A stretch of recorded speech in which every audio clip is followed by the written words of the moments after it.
Hello, everybody, and welcome to my workshop. My name is Margaret Foley, and I am the queen of my own universe. In today's workshop, I'm going to be taking you through what I've written in my chapter, which is called Accepting Imperfection. And I'm going to talk to you about my 7 steps for living a happy life. But before I go ahead and jump into step 1, I'd like to just take a moment to tell you a little about myself and my journey that's led me to here today. So I am the founder and CEO of Queen of My Own Universe, which is a women's empowerment community. We offer one-to-one and group coaching. We run women's circles and beautiful events for women. And I am all about helping women to uncover and lean into their full potential to live a life that they love. So my story is that I'm a recovering perfectionist and a survivor of burnout. And not once, but actually 3 experiences of burnout over a period of years, each of which led me to hospital. But my burnout actually wasn't about my job. Yes, it was stressful. Yes, I was busy in my role as the senior vice president of a global software business. But my burnout was actually because my lifelong quest for perfection and happiness was overwhelming me. So I'm now on a mission to help everybody to live a life that makes them happy and to make all the woo-woo stuff relatable and accessible to women of all ages. So let's get started and go and take a look at my 7 steps. So what are the 7 steps for living a happy life all about? I'm just here to help you get from where you are to living a life that you love, to get from maybe surviving day to day to thriving in your life. We can do that by following these 7 steps. These 7 steps both saved and changed my life. So we're going to take a look at how can you understand what's actually really important to you and how to live that every day. And then some tools and techniques that can help your body to rest and recover physically and mentally so that you can actually start to rest. So let's go and do it. Let's take a look at step number 1. Alrighty, let's get really clear about what we don't want in our life. So if you could wave a magic wand and remove things from your life that are not serving you, what are they? And we're literally grab a pen and paper and let's make a list. So where to start, right? Let's think about maybe how we're feeling. What are some emotions that you experience that you wish you didn't have to? Now, for a lot of women, when I do this work with them, they say, I'm sick of tired and feeling sick and tired. I'm stressed, I'm overwhelmed, I'm overthinking, I'm worried, I'm angry, I'm sad, I'm grieving, I'm resentful. What comes up for you? Now, you don't have to live in this state all of the time, but if these emotions come up and you feel them and you'd rather not, just write them down. Let's think about maybe what situations or people that are bringing you stress or unhappiness. Consider your work environment. Are you in a healthy workplace environment? Are you doing work that fulfills you and makes you happy? Let's consider our relationships, and not just our romantic relationships. Let's consider our families and our friendships as well. Are they filling your cup or are they draining you? And then how do you feel about yourself? This is the biggest one of all, really. Do you doubt yourself and lack confidence? Do you look in the mirror and not like your reflection? Like, what is that self-talk that you have that you wish you didn't do? So quite simply, pen and paper, write a list. Don't worry about how possible that is or how could I do it or any of that, which will come up for you. Just try to ignore that and write a list of everything. Wave a magic wand. This is no longer a part of my life. All right. So that's step number 1 for you. So step number 2 is, instead of that, let's start imagining what I do want instead. So again, wave magic wand. One lot of stuff is disappeared. It is replaced by something else instead. And that something else is how I actually want to live my life. Now, when I first did this exercise, my list of what I did want in my life, it was pretty short. I just wanted to be less stressed, less tired, less angry, less money worries. But that was limiting myself, that it could, less stress just means, well, if I'm a little less stressed than I was yesterday, is that the best that I can hope for? Is that all I deserve? Until I went, you know what?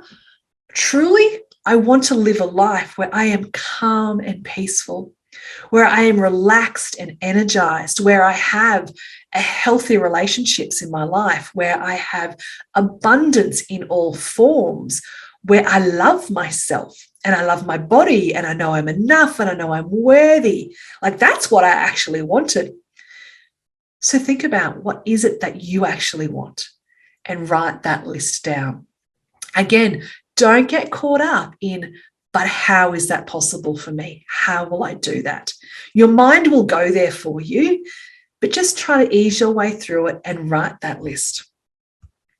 So great. What am I going to do with that list now that I've got this list of how I actually want my life to be? We're going to start to lean into it and actually feel it and read it and believe it.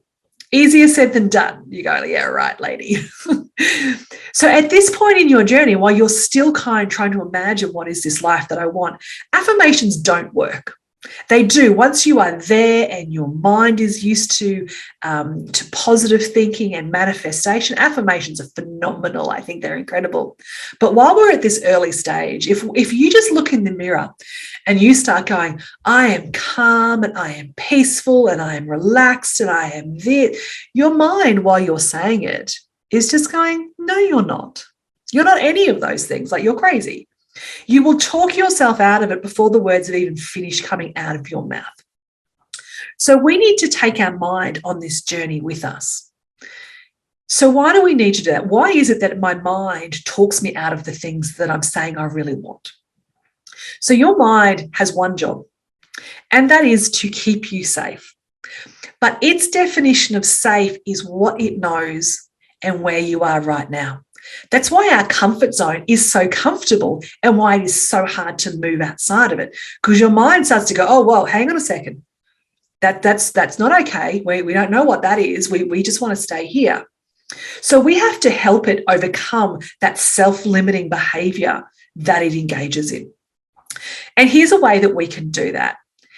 In front of our affirmation, which says, I am energized and well rested, or I have harmonious relationships, whatever that is that you are saying you want, we put a little phrase in front of it that simply says, I am excited that in the life I am creating, I am energized and well rested, that I am calm and relaxed.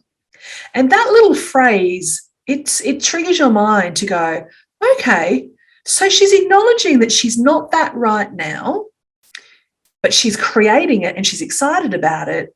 And okay, we can see that she's doing all of this other stuff. So okay, we can get on board with this. And so you've given yourself permission to start to imagine and to get excited about what you could possibly create. So I recommend to people that you take that list of things you want in your life and you rewrite it with that little statement at the top of the sheet and say, I am excited that in the life I am creating, I am calm and peaceful. I am relaxed and energized, whatever that is for you. Put that up somewhere, write that on a piece of paper and stick it in multiple places around your house. Put little ones on sticky notes. You need to be able to see this. You need to say it to yourself multiple times a day. Close your eyes and imagine, what does a calm, relaxed, peaceful version of me look like? Wow. Pretty awesome. If you do this every day, you do it multiple times a day, it starts to actually seep into who you are. So step number 3 is to know and live your values. So many people that I talk to, and I say to them, what are your values? And they're like, oh, geez, tough question. I don't know. Or, well, I think it's love, but I'm not sure. So why is knowing our values important to us? Your values represent what you hold as most important. So how do I know when I'm in alignment with my values? So do you know sometimes we think one thing and we say another, or we say one thing and we do another. So we've got this internal conflict going on that, oh, gosh, I just wish I could say what I'm actually thinking, or I wish I could do what I actually wish that I could. And we end up feeling this sense of resentment that I can't actually say what I want or I can't do what I want. When we're in alignment, we find happiness. We find ease and joy with how we're living our life. Now, most businesses have got value statements. You can walk into most organizations and they've got something on the wall, or it's on the coffee cups, or it's somewhere in the business about what our business values are. You need to get your own set of values for yourself. Now, there's a QR code there on the screen. If you hold your phone up to the screen and you scan that QR code, that will take you to a downloadable values worksheet on my website. This is what I use with all of my clients. So I'm giving this to you as part of this workshop. In this worksheet, you'll see a list of a whole stack of different values. Go through that. The easiest way to do it is to cross out the ones that are just instantly not important to you. As you read them, you go, no, that's not important. Cross out the ones that you just simply don't relate to. Start to narrow it down. You want to try to get to between 3 and 5 values that are really important to you. All right. Have a think then about, are my personal values also how I can show up in my workplace? Am I living in full alignment when I'm myself and also when I'm at work? I love doing this exercise with families as well. For you to write your set of family values that you work on with your children and your partner, and then you can put it on the fridge. You can make beautiful artwork about our family values are love, honesty, and respect. That's what my family values are. So I love this exercise, and it's super, super powerful to do. All right, step number 4 is about getting our mindset right. Mindset is everything. It really, really is. The beautiful thing about your mind and your brain, so you can rewire your brain. In 21 days with repeated work, you can rewire your brain. It's called neuroplasticity. But the important thing is this, your mind is like a muscle. And so you have to exercise it consistently to get the results you're looking for. If I just went to the gym and picked up a super heavy weight and started bicep curling it, I'd be like, oh my God, that's so heavy. And I would struggle to do it, and it'd probably hurt, and I'd probably give up and never do it again. But what do? We start small. We start with a lightweight and we do a few reps. And then when our muscle gets used to that, then we pick up the next one and we pick up the heavier one and we do a few more. Your mind works in the exact same way. All right. So there's different things that we can do that will really help to rewire our brain. Thinking positive thoughts is one of them. Now, this is not about being overly positive or toxic positivity and pretending that everything is okay, but it's about how can I change my thinking? How can I use different words or phrases that are positive rather than negative? We can do this through things that I call a mindset flip. On the next slide, I'm going to show you an example of a mindset flip. So becoming aware of what is my talk? What am I normally saying to myself? And how can I reframe that into something that is less negative and more positive? Gratitude is an incredibly powerful practice to do. And I recommend to people just spending 3 minutes every night to write a list of things that you are grateful for. Now, that is not necessarily things that happen today that I'm grateful for, because I know that sometimes you can just have a day where you're kind of like, I don't really know that I've got much to be grateful for today. But in my life, what do I have to be grateful for? Now, the practice of gratitude helps us understand that what we already have is enough for us to be happy with. It takes us away from that need to constantly be seeking more and delaying our gratification, which delays our happiness. Mindset also helps us to break old and create new habits as well. So let's take a look at how we can maybe do some of this mindset rewiring. Right? So there are so many things in your life that you cannot control, but how you react and respond to situations is 100% on you, and you have to take accountability and responsibility for that. Now, let's think about what our mindset is. So do you catastrophize when things don't go according to plan? For example, do you expect the worst? And then when it happens, you're like, see, I told you nothing good ever happens to me. Everything always goes wrong for me. Do you find yourself saying things that your parents said that are negative? We carry so much So much of it is conditioning from our younger years, what we heard, what we saw, what was modeled for us. And we unconsciously carry it and then play it out, even though it's not serving us. So when I say try a mindset flip, so what I encourage you to do is when you start to notice yourself saying negative things, or even grab a pen and paper now and write down the things that you know you say. All right. This normally comes out when something goes wrong, in inverted commas. So when something goes wrong, when you make a mistake, what instantly comes out of your mouth? So for example, when something goes wrong, maybe you say, oh my God, I'm such an idiot. I'm always screwing things up. Now, let's imagine that that was a child or that was one of your friends. If one of your friends made a mistake, would you turn to them and go, oh my God, you are such an idiot. You're always screwing things up.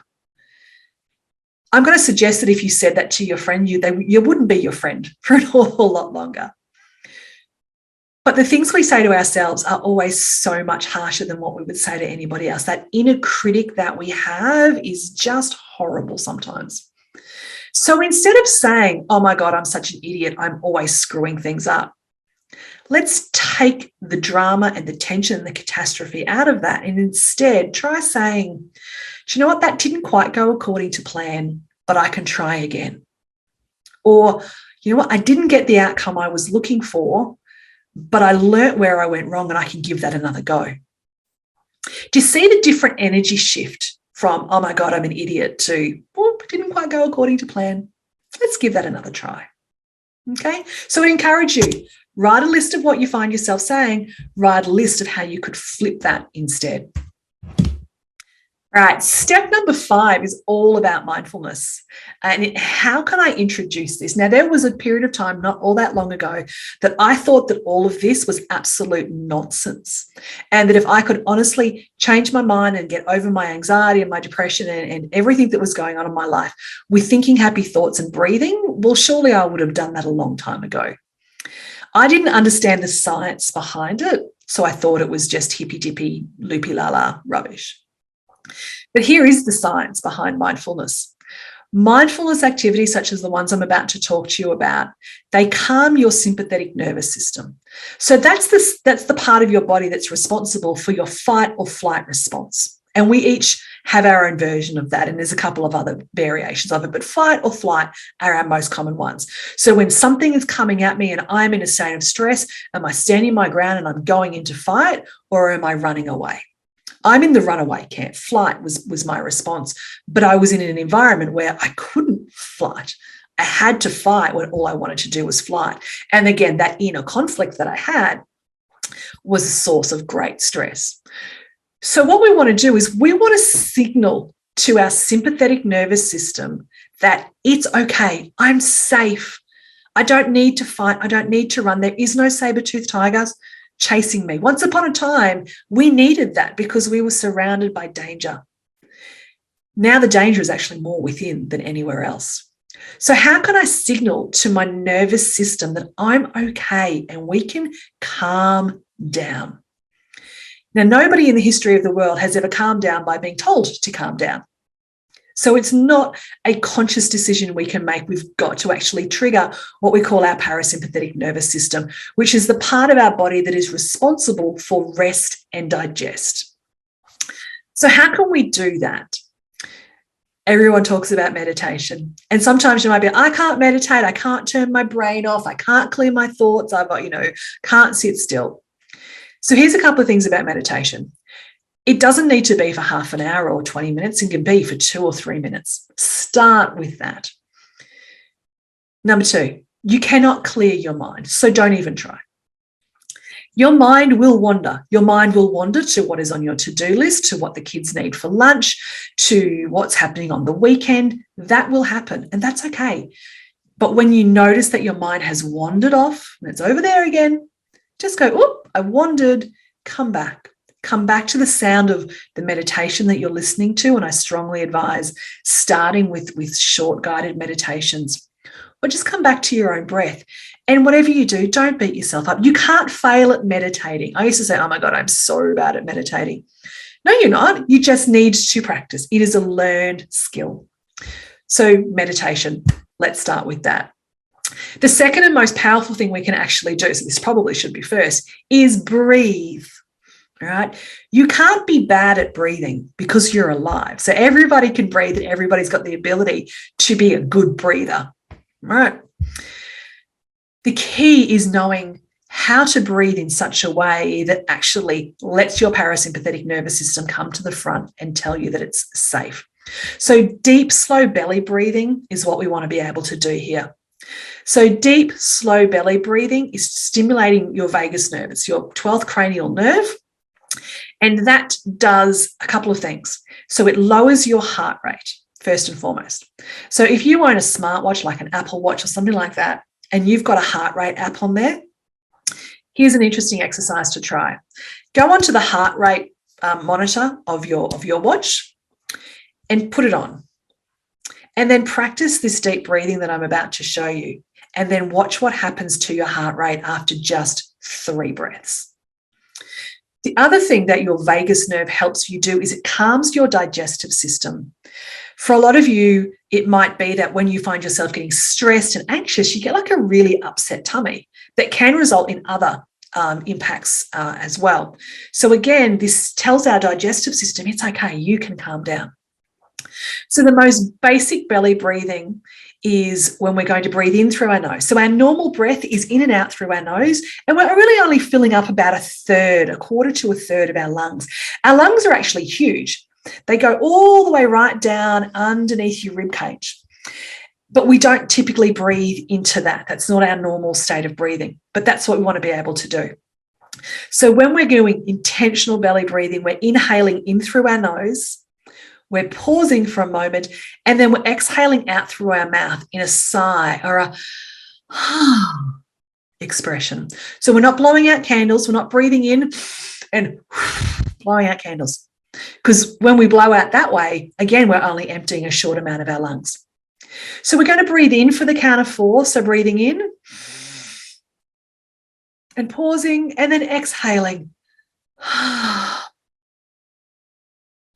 As slow as you can. But if you can breathe in for 4, pause, breathe out for 4, and then repeat that.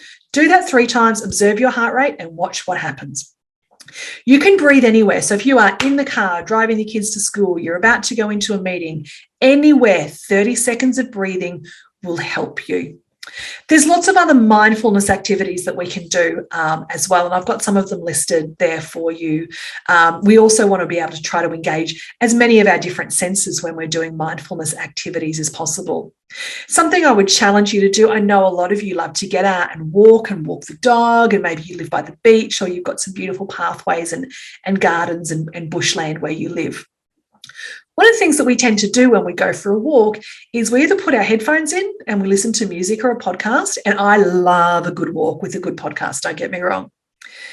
Or we take our phones with us, and as we observe things, we go, oh, look at that pretty flower, look at that rainbow, look at that sunshine, look at that tree, look at that whatever. We pull our phones out and we take a photo of it, and we're thinking about how we can put that on Instagram, or what filter we can apply to it, or how I can put that on my Facebook. So I would challenge you to go for a walk with no phone, no earpods, and just listen and observe with your sight what you've got on around you. So listening, you're going to hear birds singing, you're going to hear dogs barking, you're probably going to hear children playing. Yes, you'll probably hear cars, but that's okay. We unless you're living out in the middle of nowhere, you'll probably hear cars. But it's not about deciding whether I like the sound. It's not a judgmental exercise if they're good sounds or bad sounds. Observe a sound, name it, say, I can hear that dog barking. I can hear that bird. I can hear those children. Observe the flowers. Pay attention. I will sometimes say, right, on today's walk, I am going to go and just simply look at flowers. And you'd be amazed how many flowers and new varieties of flowers and different colours of flowers you can observe when you set out to look for flowers. So this is about being intentional about what I'm doing when I go out and my mind focuses. And then I'm not thinking about my to-do list and what I need to do this weekend. Right. Step number 6 is to meet your inner child. All right. Little you, that small version of you from being a young child, holds so many secrets for your happiness. So your inner child has 8 core needs. And if any of them were not met when you were a child, you are still carrying them around with you today. And those unmet needs are showing up in your adult life. So what do I mean by that? It might be that one of your needs that was not fully met, and we don't have to have had terrible traumatic childhoods to have unmet childhood needs. One of your needs that may have not been fully met when you were a child was love or approval or acceptance or security. And how is that showing up in your life today? It may be showing up in repeating unhealthy patterns in your relationship. It might be being overly independent with this, I don't need anybody else and I can do this for myself. It might be in behaviors where you are constantly seeking approval. This was what was at the heart of my perfectionism. Was I thought that if I was perfect in everything that I did, then I would be loved and I would be approved of. And when I realized how this was pervading into my work relationships and into my personal relationships, and I could heal and meet these unmet needs, like it literally changed the way that I viewed so many things. So in meeting your inner child, you can release those things that she has been carrying that were not hers. So what are all of those burdens and conditions and stories and expectations that have been given to you over your years that you would like to release? And how can you reparent yourself now? How can you meet your own needs now so that you're doing it from within and not looking for external validation anymore in your life? Now, you'll see a QR code there on your screen. If you scan that QR code with your phone, that will again take you to my website where you can download a free guided inner child meditation. I create this one, I do it with all of my clients when we're doing this inner child work, and I've made it available to you to download as part of this workshop. And our final step number 7, is about connection, and it's critical. We are not meant to do life alone. We are meant to do life with people that lift us up and fill us with joy and energy. So I would like you to notice the people around you, that when you're with them, your energy is lifted. You know, sometimes you can be around somebody and you might like them and you might not have a problem with them, but they're just a little bit draining. Like it's kind of like, oh, like you're just sucking all the life out of me right now. And then there's other people that just lift you up and you don't even know what it is about them, but you want to be around them and they energize you and they just make you feel so good. Go find those people. Go seek them out and spend more time with them. So where might you find your people? So you might find them in volunteer organizations. If you feel called to live a life of service, even if that is just for a few hours a month, then go and find an organization.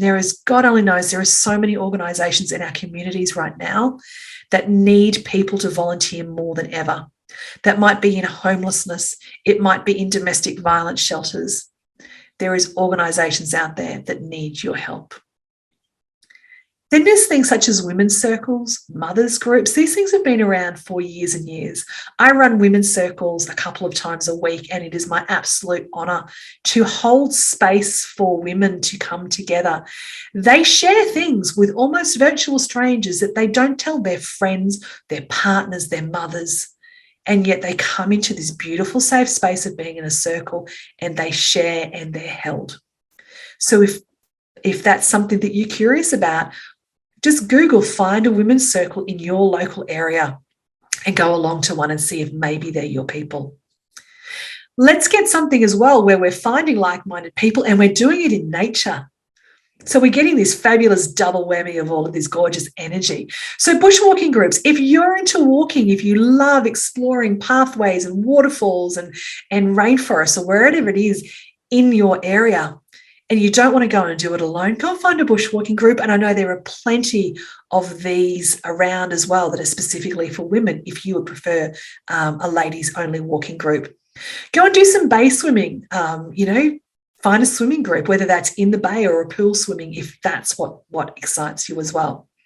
The other thing that you can do is go and learn a new skill or study a new course. If you've always said, I've always wanted to go and learn macrame or singing or something random, go and do it. Stop talking about it. Go and do it. If you think it's going to bring you joy, do it. But I would recommend to you, try and go and find an in-person course or at least a group online session. Going and doing online self-paced solo activities is not going to give you this connection that it's all about. And after being in lockdown and isolated from each other for so long, this connection is more critical to us than it has ever been. So let's just recap on that. Number 1, get clear about what you don't want in your life. Number 2, start imagining and write a list of what you do want instead. Number 3 is to know and live in alignment with your values. How do I show up in the world? Step number 4 is mindset. Understand what your mindset currently is and practice some of those strategies about how I can change it. Positive thoughts, gratitude, and mindset flips.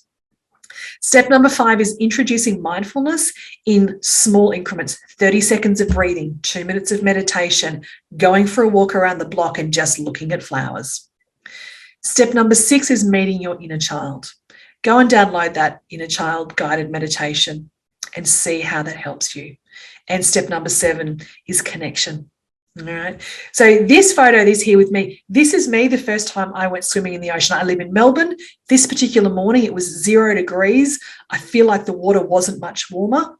And I went swimming with this amazing group of women. So I connected.